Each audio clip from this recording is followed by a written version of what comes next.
સુરતની રાંદેર પોલીસે અડાજણ વિસ્તારમાંથી સોશિયલ મીડિયા થકી ઓનલાઈન નકલી વસ્તુઓ વેચનારાઓને ઝડપી પાડ્યા હતા.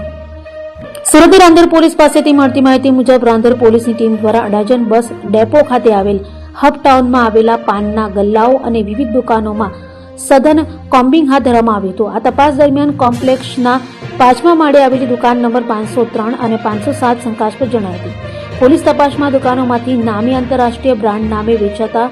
શૂઝ, ઘડિયાળ, purse, perfume, goggles, T shirts અને ક્રોક્સનો મોટો જથ્થો મળી આવ્યો હતો. પોલીસે 2 દુકાનોમાંથી આબિદ કુડા અને સુફિયાન પલ્લાની ધરપકડ કરી 1.20 લાખથી વધુનો મુદ્દામાલ કબજે કર્યો હતો.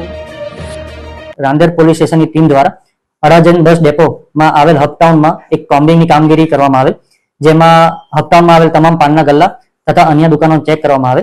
જેમાં 5મા માળે આવેલ દુકાન નંબર 503 અને 507 જેમના માલિકનું નામ છે આબિદભાઈ ઉમરભાઈ કુડા અને સુફિયાનભાઈ અલ્તાફભાઈ પલ્લાની દુકાનને ચેક કરતા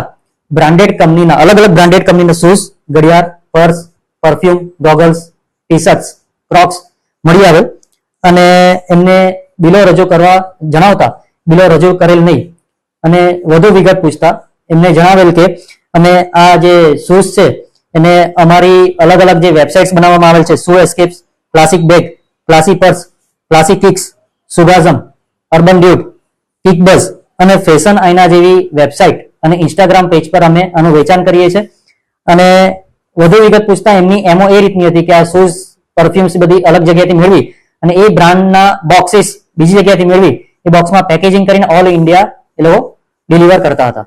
જેમાં મુદ્દામાલ કુલ 1,20,300 નો કબજે કરવામાં આવેલ છે અને આરોપી નામે આબિદભાઈ ઉમરભાઈ કુડા અને સુફિયાનભાઈ અલ્તાફભાઈ પલ્લાને કાયદેસરની કાર્યવાહી કરવામાં આવેલ છે.